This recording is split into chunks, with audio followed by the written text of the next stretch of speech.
Dawn breaks over New Guinea on August 17, 1943. The sky glows amber, painting shadows across 4 Japanese airfields clustered near Wewak.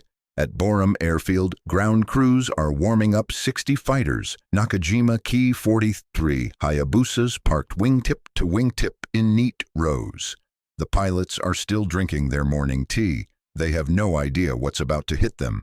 At 4:42 a.m., the thunder begins. 47 B-24 Liberators and B-17 Flying Fortresses emerge from the darkness, bomb bay doors yawning open. The first explosions rip through the packed aircraft. Flames leap skyward. Some Japanese pilots sprint toward their planes, desperate to get airborne. They never make it. By 9 a.m., the heavy bombers are gone. The Japanese at Wewak breathe a collective sigh of relief. They've survived the worst of it. Surely the Americans won't return. They're catastrophically wrong. At 9:15 a.m., a new sound rumbles across the horizon. Lower, angrier. More than 30 B-25 Mitchell bombers streak toward the airfields at treetop level, escorted by 80 P-38 Lightnings. But these aren't ordinary B-25s. Their noses bristle with gun barrels. 8, 10, sometimes 14 50 caliber machine guns crammed into every available space. They look like flying porcupines, like something cobbled together in a junkyard. The Japanese have a name for these monsters: Bakemono Hikoki, ghost planes. American bomber crews call them something else: Pappy's strafers. What the Japanese don't know, what even most American commanders didn't believe, is that these aircraft shouldn't exist. They violate every engineering specification in the book. They're overweight, nose-heavy, and dangerously unstable. North American aviation's chief engineers declared them structurally impossible. The Army Air Forces almost court-martialed the man who built them. His name was Paul Irvin Gunn. He had no engineering degree, no formal training. He was a 50-year-old airline pilot who'd been forced back into uniform when the Japanese invaded the Philippines. But on this August morning in 1943, as his modified strafers unleashed torrents of 50 caliber fire across Borum, Wewak, Dagwa, and Butte airfields, none of that matters. In the next 6 hours, the 4th Japanese Air Army will lose 174 aircraft. Their operational strength will collapse from 200 planes to just 30, and the tide of the Pacific War will shift forever. What Paul Pappy Gun didn't know that morning was that his illegal modifications would inspire every gunship the United States would ever build, including the AC-130 Spectre that still rules battlefields today, 75 years later. This is the story of how a man with no credentials changed aerial warfare forever. By mid-1942, the Allied position in the Southwest Pacific was desperate. The Japanese controlled New Guinea, the gateway to Australia. Their 4th Air Army operated with near impunity, bombing Allied positions at will. American bomber crews faced an impossible problem. They couldn't hit what they couldn't catch. Traditional bombing doctrine called for high-altitude precision bombing. B-17s and B-24s would approach targets at 20,000 feet, drop their payloads, and return home. In theory, they could put a bomb in a pickle barrel from 4 miles up. In practice, against moving ships and hidden jungle airfields, they missed constantly. The numbers told a grim story. In the first 6 months of 1942, the 5th Air Force flew 523 bombing missions against Japanese shipping. They sank exactly 7 vessels. That's a 1.3% success rate. Meanwhile, Japanese reinforcement convoys streamed into New Guinea unimpeded, bringing troops, supplies, and aircraft. Low-level bombing worked better, but it was suicide.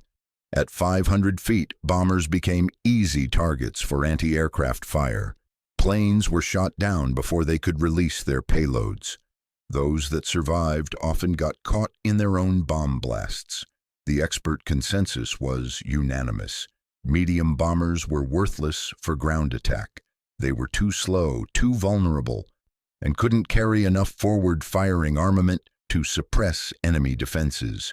Major General George Kenney, commander of the 5th Air Force, had inherited a force designed for a war that didn't match Pacific realities. Fighter bombers like the P-38 Lightning could strafe effectively, but they couldn't carry heavy bomb loads. Heavy bombers could carry tons of ordnance, but couldn't aim it precisely at low altitude. The Allies needed something that didn't exist: a heavily armed gunship that could fly low, survive the gauntlet of enemy fire, and destroy targets on the ground. North American Aviation's B-25 Mitchell had potential. It was faster than the B-17, more maneuverable, and could take punishment, but its forward-firing armament was pitiful. Just two 50-caliber machine guns in the nose, operated by the bombardier. The plane was designed for bombing, not shooting. Failed solutions littered New Guinea's airfields. Engineers tried mounting additional guns in external pods. The pods created dangerous drag and frequently jammed. They experimented with faster bomb release mechanisms. Planes still got shredded by their own shrapnel. They attempted skip bombing techniques, bouncing bombs off the water into ship hulls. It worked occasionally, but required perfect timing and left bombers exposed to withering fire. The stakes couldn't be higher. In March 1943, Japanese convoys would attempt to reinforce Lae, New Guinea, with 6,900 troops aboard 8 transport ships. If those reinforcements landed, Allied ground forces would face another year of brutal jungle warfare. Thousands would die. Australia itself might fall within range of Japanese invasion. Kenney needed a miracle. He needed a weapon that could stop ships at sea, destroy aircraft on the ground, and turn medium bombers into weapons of mass destruction. What he needed was sitting in a maintenance hangar in Townsville, Australia, cursing at a disassembled A-20 Havoc light bomber. Paul Pappy Gun was 54 years old in August 1942, ancient by combat pilot standards. He'd served in the Navy during World War I as an enlisted mechanic, learning to fly in his spare time. After the war, he'd retired and moved to Manila, where he founded Philippine Airlines, flying Beech 18s between islands. He had a wife, Clara Louise, and 4 children living in the Philippines. When Pearl Harbor was attacked, Gunn volunteered immediately.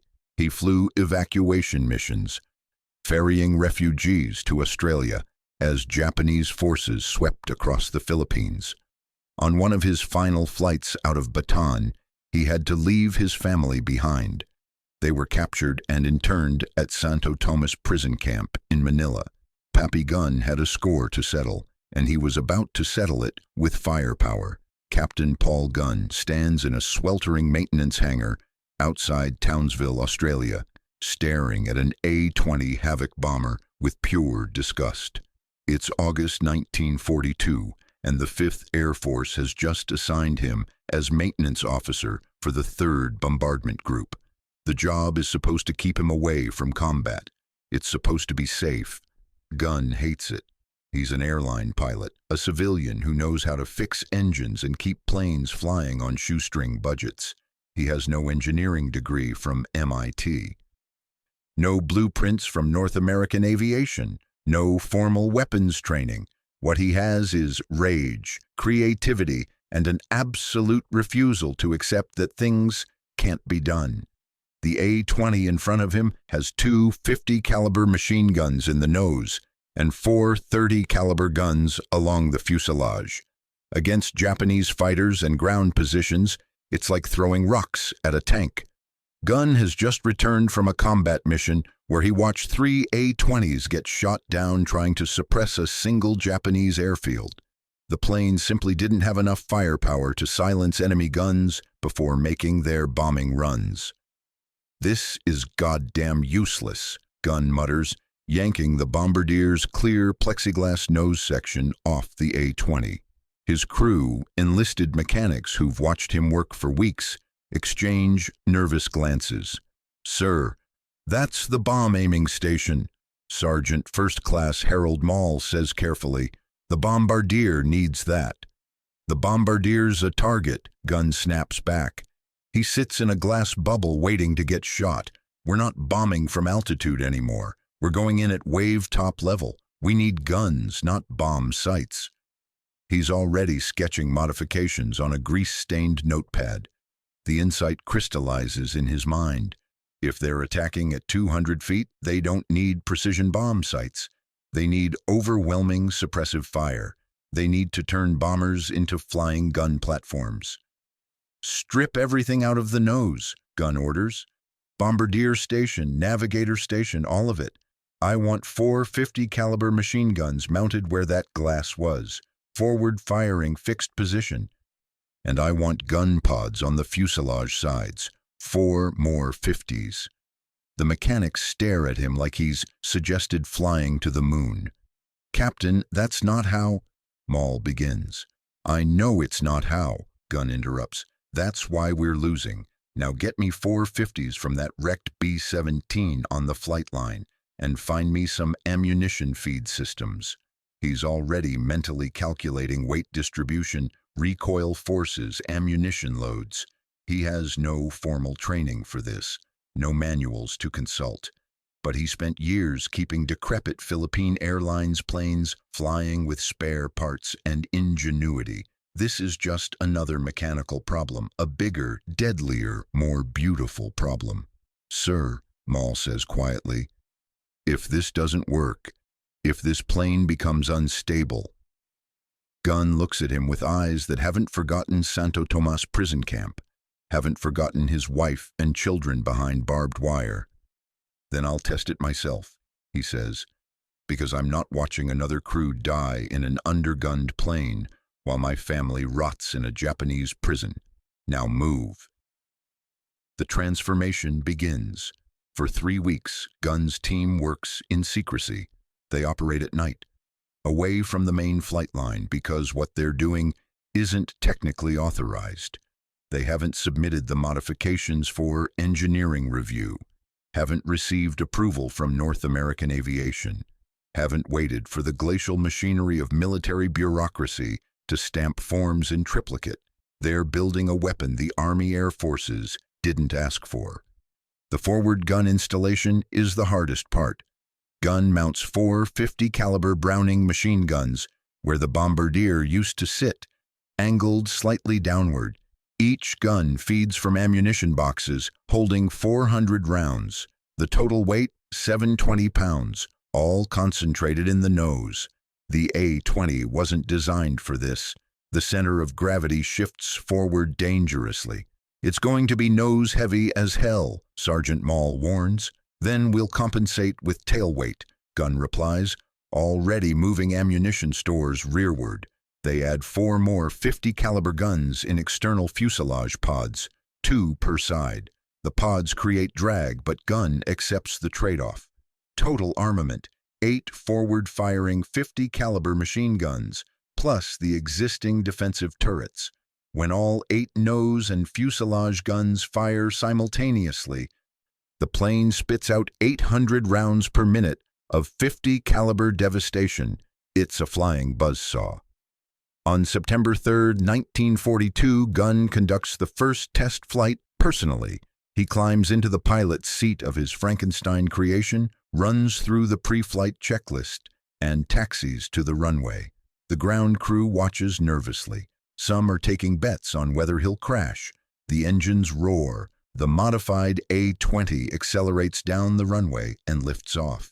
It handles differently, nose heavy, like Maul predicted, but Gunn compensates with trim adjustments. At 2,000 feet, he levels off and arms the forward guns. He spots an abandoned Japanese supply barge offshore.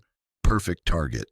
Gunn pushes the nose down, diving toward the barge at 250 mm. At 500 feet, he squeezes the trigger. The A-20 shudders as all 8 forward guns open fire. Tracer rounds streak toward the barge like a river of light. The noise is apocalyptic, a rolling thunder that drowns out even the engine roar. The barge disintegrates in seconds, torn apart by concentrated fire. Gunn pulls up, adrenaline surging. The plane handled the recoil. The guns didn't jam. It works. He lands 20 minutes later with the biggest smile anyone's seen since Pearl Harbor. "We're doing this to every bomber in the squadron," he announces. But when word reaches 5th Air Force headquarters, the reaction isn't celebration, it's fury. On September 8, 1942, Gunn receives a summons to Port Moresby. Major General George Kenney wants to see him immediately. The message doesn't say why, but everyone knows. Gunn modified operational aircraft without authorization. He violated safety protocols. He bypassed the chain of command. The engineering staff at headquarters has 3 words for Pappy Gun's strafer. That is illegal. The briefing room at Port Moresby falls silent as Captain Paul Gunn walks in.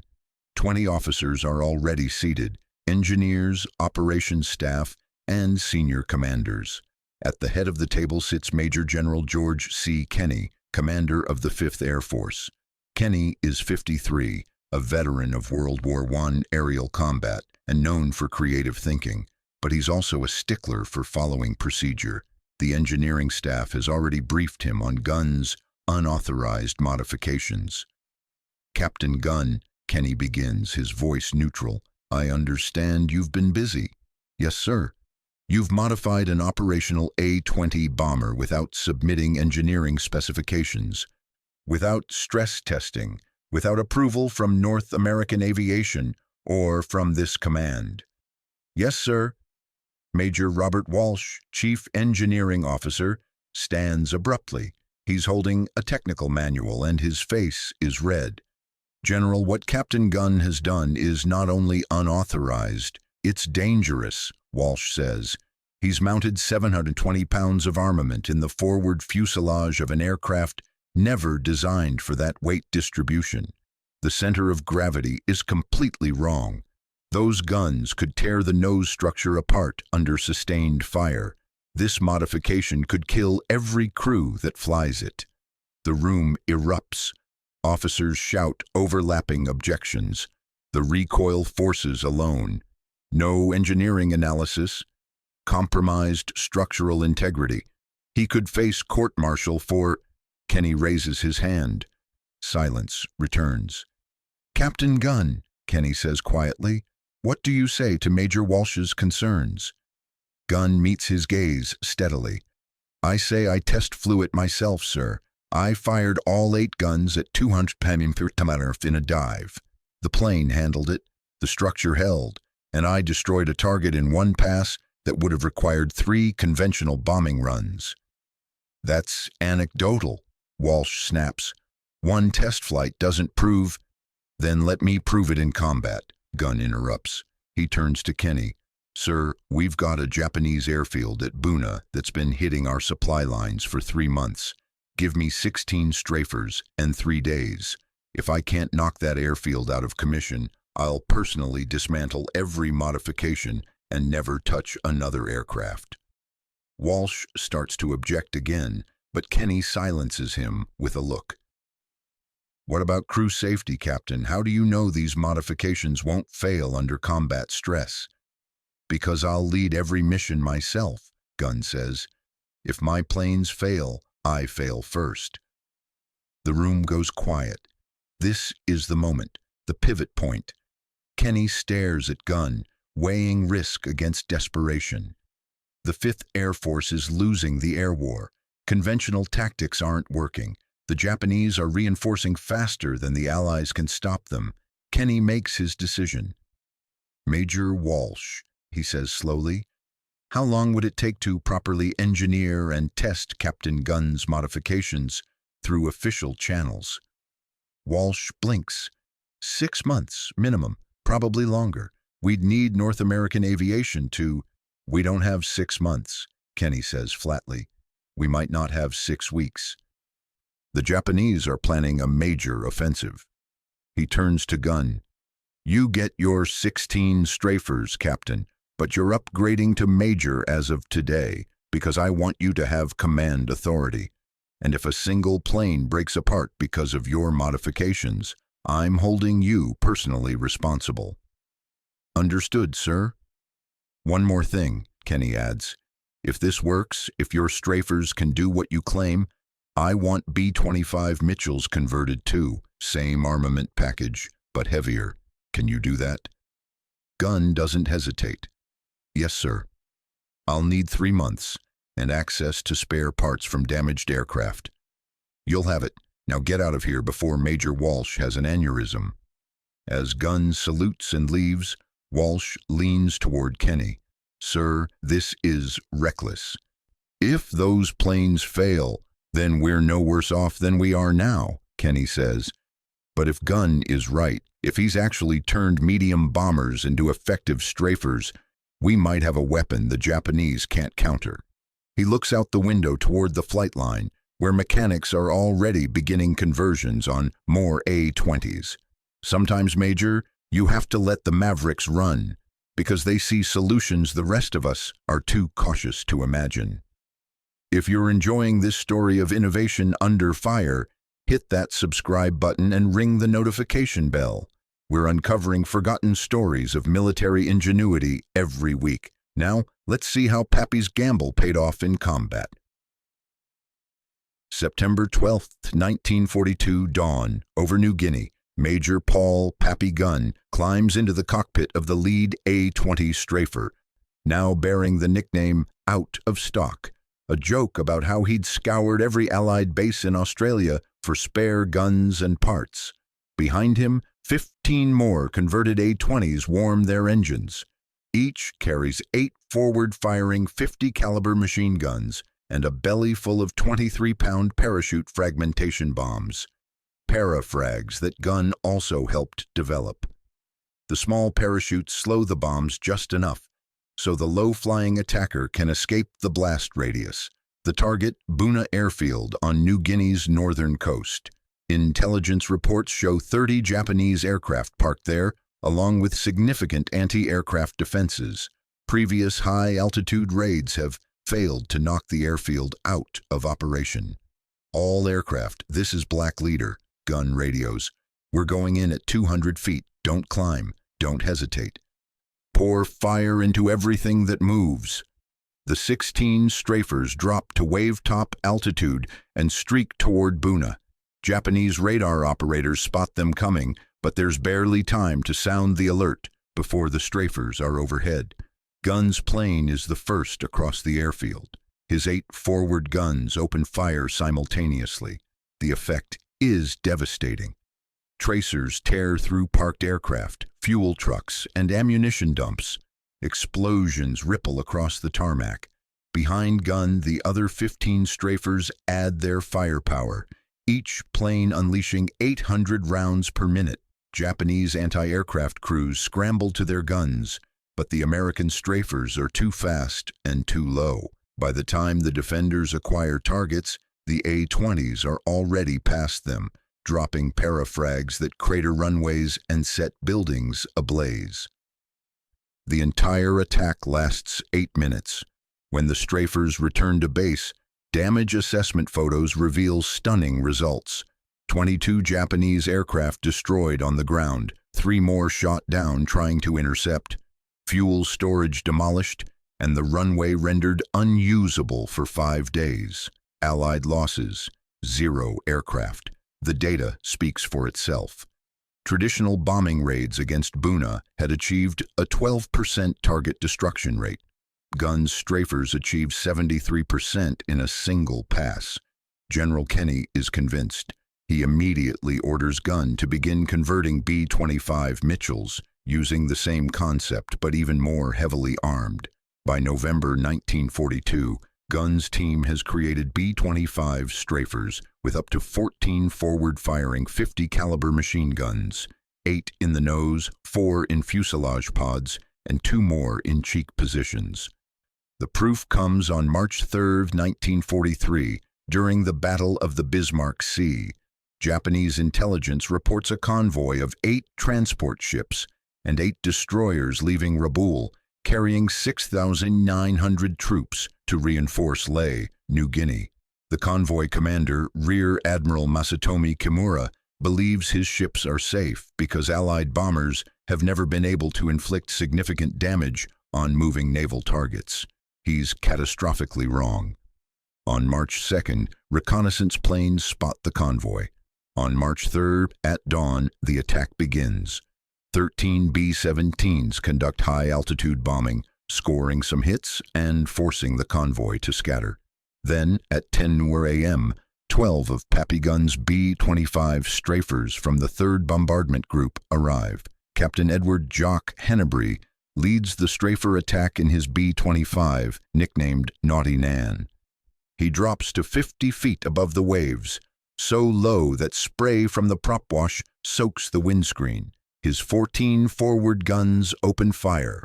The effect is apocalyptic. Japanese sailors aboard the transport Kyokusei Maru watch in horror as the B-25 streak toward them, guns blazing. The 50 caliber rounds punch through steel hulls, detonate munitions, and sweep the decks clear of anyone exposed. Behind the strafing runs, the B-25s drop 500-pound bombs using skip bombing technique, bouncing them off the water directly into ship hulls below the waterline. Kyokusei Maru explodes in a massive fireball. Hennebrey banks hard and makes 15 separate attack runs, even as his plane takes heavy anti-aircraft fire. His top turret gunner, Sergeant David Young, shoots down 2 Japanese fighters attempting to intercept. Over 3 days of continuous attacks, Gunn's strafers and other 5th Air Force bombers sink all 8 transport ships and 4 of 8 destroyers. Of the 6,900 Japanese troops aboard, only 1,800 survive. The Battle of the Bismarck Sea becomes the most decisive air-sea battle in the Pacific War to date. The kill ratio is staggering. 12 ships sunk for the loss of 4 American aircraft. Previous convoy attacks had achieved, at best, 1 ship sunk per 8 aircraft lost. Gunn's strafers reversed that equation. Japanese after-action report, recovered after the war, includes this assessment from Captain Shigenori Kami, IJN. The American bombers with multiple forward guns are unlike anything we have encountered. They approach at wave height, making interception by fighters nearly impossible. Their concentrated fire sweeps our decks clean before we can man defensive positions. Our anti-aircraft guns cannot depress low enough to engage them. We have no effective counter to this tactic. Colonel Kazuo Tanakawa, an 8th Area Army staff officer, later said of the subsequent Wewak raids, "At the time of the air attacks on Wewak on 17 and 18th August, our defenses were not alert. We lost 100 planes, including light bombers, fighters, and reconnaissance planes. It was a decisive Allied victory. We were planning to regain the balance of air power. A few days before our projected plan was to materialize, we were bombed at Wewak and our air power was severely crippled." By August 1943, Gunn's strafers have become the most feared aircraft in the Pacific. The Wewak raids, hitting 4 airfields simultaneously, destroy 174 Japanese aircraft in 5 days, reducing the 4th Air Army from 200 operational planes to just 30. The modified B-25s continue their devastation throughout 1943 and 1944. By war's end, strafer-configured B-25s have been credited with sinking over 150 Japanese ships and destroying more than 500 aircraft on the ground. Lives saved, impossible to calculate precisely, but Australian ground commanders estimate that the strafers' suppression of Japanese air power shortened the New Guinea campaign by at least 6 months. That's potentially 30,000 Allied casualties prevented. One B-25 pilot, Lieutenant William Bill Benn, later wrote home, "Pappy Gun's strafers gave us a fighting chance. Before his mods, we were sitting ducks. After, we were the hunters." Every guy who flew a strafer and came home owes Pappy his life. These incredible stories of innovation deserve to be remembered. If you haven't already, smash that like button and share this video with anyone who loves military history. Now, let's talk about what happened after the war. On October 11, 1957, a twin-engine Beech 18 encounters a sudden tropical thunderstorm over the central Philippines. The pilot fights the controls as violent downdrafts slam the aircraft towards the jungle below. The plane crashes into dense forest, killing everyone aboard. The pilot's name was Paul Irvin Pappy Gun. He was 57 years old. After the war ended, Gunn had stayed in the Philippines, returning to civilian life and rebuilding Philippine Airlines. He flew charter routes, trained new pilots, and largely avoided publicity. When reporters sought him out for interviews about his wartime innovations, he typically declined. "I just made planes work better," he told one persistent journalist in 1950. "Real heroes are the guys who flew combat every day. I just gave them better tools." He never wrote a memoir, never gave speeches, never promoted himself. The man who revolutionized aerial warfare returned to the anonymous life of a civilian pilot, content to be forgotten. But his legacy was just beginning. By 1945, the Army Air Forces had converted more than 400 B-25 Mitchells into strafer configuration based on Gunn's modifications. North American aviation eventually incorporated forward-firing gun packages into factory production B-25H and B-25J models, validating what their engineers had initially called structurally impossible. The AC-130 Spectre gunship, developed in the 1960s for Vietnam, traces its conceptual lineage directly to Gunn's strafers, a transport aircraft converted into a heavily armed gun platform for ground attack. The Spectre's designers studied Gunn's work extensively. Today's AC-130J Ghost Rider, still in active service, carries forward the philosophy Gunn pioneered: overwhelming firepower delivered from an unconventional airframe.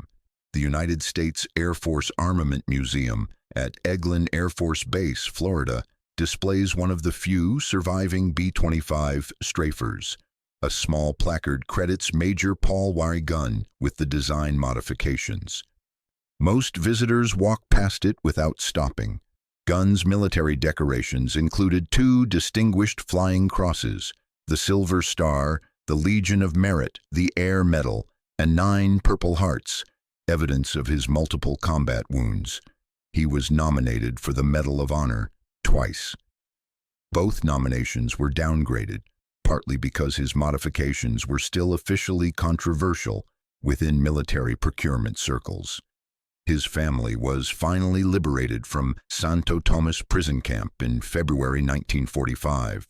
His wife, Clara, and their 4 children survived internment, though they carried the scars for the rest of their lives. Gunn never spoke publicly about the 3 years they spent imprisoned. Those who knew him said it was the only subject that could silence his legendary storytelling. In 2016, author John Bruning published Indestructible: One Man's Rescue Mission that changed the course of WWII, finally bringing Gunn's story to wider attention. The book sparked renewed interest in the forgotten innovator, but Gunn's name remains largely unknown outside military aviation circles.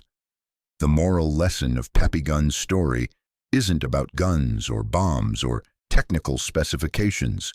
It's about the power of necessity over bureaucracy, creativity over credentials, and action over permission. Gunn didn't wait for approval. He didn't let his lack of formal engineering training stop him from solving problems that degreed experts had declared unsolvable. He saw what needed to be done, and he did it, risking his career, his reputation, and ultimately his life.